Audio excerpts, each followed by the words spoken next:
One of the wonders of the world has been shut down to visitors. The Peruvian government forced to close Machu Picchu. In 2024, a team of engineers slid a standard knife blade against one of the stone walls at Machu Picchu. It didn't fit, not even close. These stones were cut and placed over 600 years ago, without iron tools, without steel, without a wheel, and without a single written blueprint. And that gap you can't fit a knife into has survived hundreds of earthquakes. That's the detail that started a new wave of research.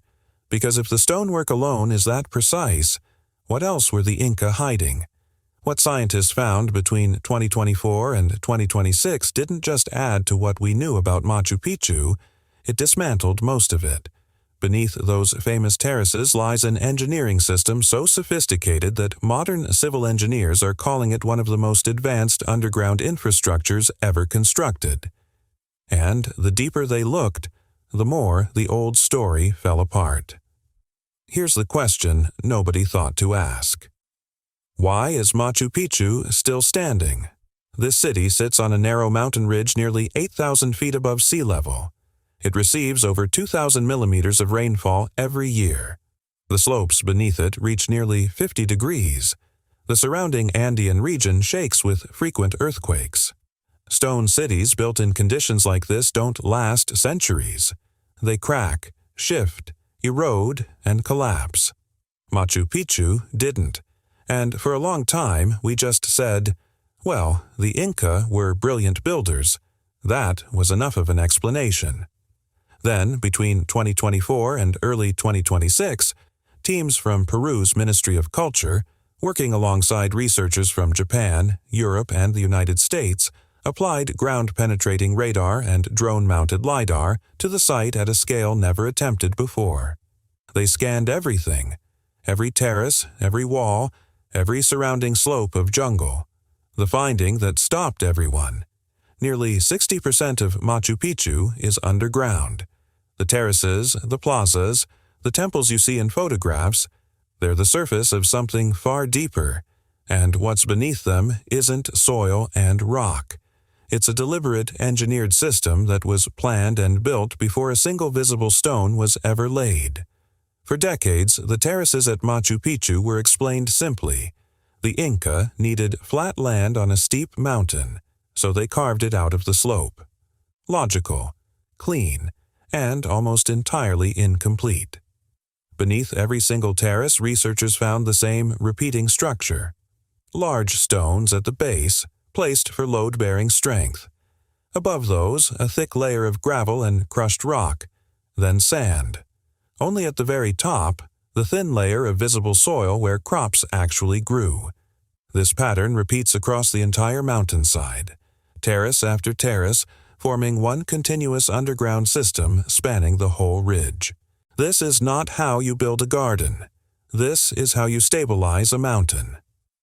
Water engineer Ken Wright, who has studied Machu Picchu for decades, estimated that 60% of the total construction effort went into work that is completely invisible from above. The terraces tourists photograph are the finishing layer on top of an infrastructure that took years to build underground first. And that sequencing matters. The new surveys confirmed that drainage came before architecture. The underground water management system was installed first. Then the visible city was built on top of it.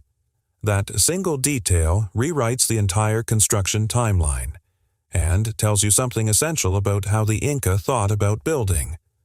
Water was the single biggest threat to Machu Picchu. 2,000 millimeters of rain per year, pouring down slopes close to 50 degrees. In most places, that combination produces one outcome: collapse. Saturated soil becomes unstable. Foundations weaken. Hillsides slide. Cities built in environments like this typically don't survive a single century. The Inca solved it completely. Modern surveys identified more than 130 drainage outlets carved into walls, stairways, and plazas across the site. Every source of water, roof runoff, plaza flow, footpath rain, was captured and directed through fixed stone channels, rooted away from foundations before it could do damage. These weren't added later as problems appeared. They were built into the original design from the start.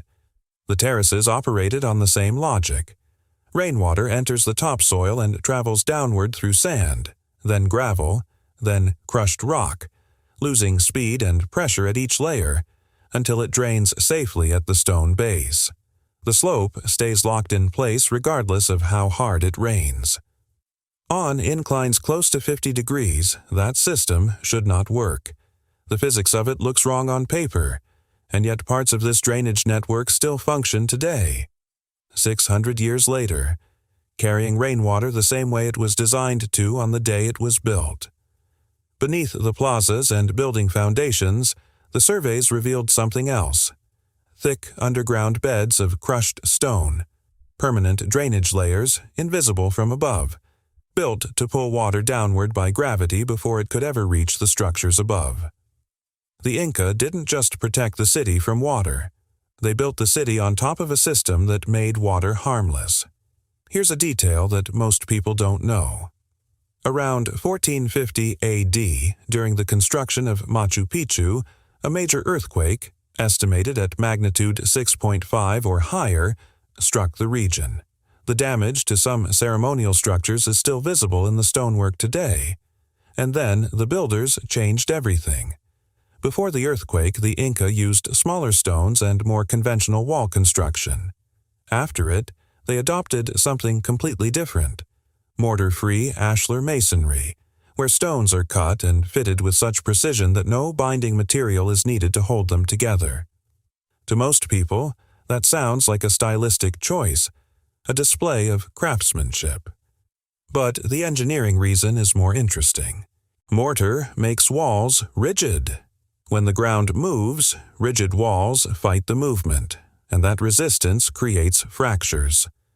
A mortar-free wall moves with the earthquake. The stones shift slightly against each other, distributing energy across the entire structure. When the shaking stops, the weight of the stones pulls them back into alignment on their own. Researchers call this the dancing stones phenomenon. Modern earthquake-resistant buildings achieve the same effect through steel joints and shock absorbers. The Inca did it with gravity and geometry. They also shaped many of their blocks with multiple irregular sides, so each stone interlocks with its neighbors from several directions at once. During strong shaking, it becomes nearly impossible to force any single block out of position. Add the deep terrace foundations absorbing vibrations below, and the solid granite bedrock at the base reducing seismic wave strength before it even reaches the structures, and you have a complete earthquake strategy integrated into every element of the site. When a major earthquake hit Cusco in 1650, Spanish colonial buildings collapsed throughout the city. The Inca walls, including those at Machu Picchu, were untouched. The tools the Inca used to achieve all of this were, by any modern standard, astonishingly simple. No iron, no steel, no wheel, no written blueprints.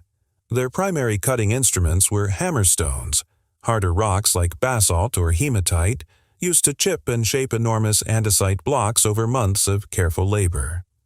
For finer finishing work, they used arsenical bronze chisels, an alloy hardened to roughly 4 times the strength of raw copper, just sufficient to refine the edges of stones weighing dozens of tons. For quarrying, workers cut deep grooves into the rock face, inserted dry wooden wedges, then soaked them with water. As the wood swelled, it split the rock from the inside, using the physics of expansion to do work that would require machinery today. Placement was done through repetition. A stone was pressed into position, removed. Workers checked where the stone dust had compressed most, ground those high points down, and tried again, and again, until the fit was perfect. That process, trial, measurement, refinement, repeated thousands of times, for every stone in a city containing hundreds of thousands of them, produced joints so tight you cannot slide a knife blade between them. The principles the Inca applied, what engineers now call seismic isolation, the Venturi effect in drainage, and layered load distribution in foundations, were all implemented correctly, without formulas, without calculation. Just observation, testing, and generations of accumulated knowledge about how water, stone, and mountain behave. For generations, the story was simple. Emperor Pachacuti built Machu Picchu around 1450 AD as a royal retreat.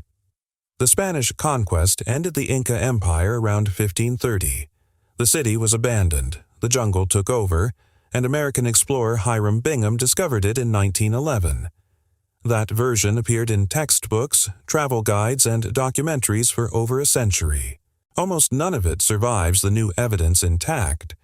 Radiocarbon dating of human remains conducted between 2021 and 2025 pushed the site's earliest occupation back to around 1420 AD, at least 2 decades earlier than previously believed, suggesting the Inca Empire was expanding faster and further than historians had mapped. Hiram Bingham didn't discover anything. He was searching for a completely different site, Vilcabamba, the last Inca stronghold, when local guides led him to the ruins. A Peruvian farmer named Agustin Lizarraga had visited the site a decade earlier and carved his name into a wall in 1901. The surrounding community always knew the ruins were there. Only the wider world didn't. And the theory that Machu Picchu was a sanctuary for the Virgins of the Sun, Bingham's conclusion based on the female skeletons he found, was overturned by DNA and skeletal analysis completed between 2023 and 2026.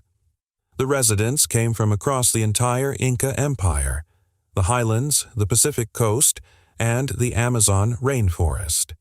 Men, women, and children, living and working together. It wasn't a religious sanctuary. It was a cosmopolitan city. LiDAR surveys from 2024 and 2025 confirmed something researchers had long suspected. The Machu Picchu, visible to tourists, is only part of a far larger system. More than 100 previously unknown structures have been identified in the surrounding jungle, ceremonial complexes, residential areas, and extensions of the Inca Trail that had been buried under centuries of dense vegetation. Comprehensive surveys are now planned across a 100-square-kilometer area around the site, and what's emerging suggests that Machu Picchu was not an isolated citadel, but the visible center of an interconnected urban landscape that stretched far beyond its famous ridge. One detail from the new DNA research keeps demanding attention. Nearly a third of the people buried at Machu Picchu had Amazonian ancestry, people from the lowland rainforest living permanently at 8,000 feet in the Andes. This single finding implies trade networks, knowledge exchange, and cultural connections between the highlands and the Amazon that historians had not mapped. What did the jungle people bring with them? What did the Inca give in return? Those questions are still open. What is clear is this: the more technology is applied to Machu Picchu, the larger and more complex it becomes. Every scan answers something and opens 10 more questions. Every answered question reveals a civilization more sophisticated, more connected, and more deliberate than the textbook suggested. Pull back far enough, and here's what you're actually looking at. A city built on top of a complete underground infrastructure, drainage systems, load-bearing foundations, shock-absorbing terrace layers, all installed before the first visible wall went up. A water management network that still functions after 600 years. Earthquake-resistant masonry that outperformed everything built in the same region for the next 3 centuries. And all of it built by people with hammerstones, wooden wedges, and braided rope. The terraces that millions of tourists photograph every year were never just terraces. They were the visible surface of one of the most sophisticated engineering systems ever designed, and we're only now, with ground-penetrating radar, drone-mounted lasers, and AI-assisted mapping, beginning to understand what's actually underneath them. The Inca didn't just build a city, they engineered a mountain. And the mountain is still holding. If this changed your perspective on Machu Picchu, give it a like. It really helps the channel grow. What do you think is still hidden beneath that jungle? Share your theories in the comments. If you haven't already, subscribe because we dig deeper every day. See you in the next video.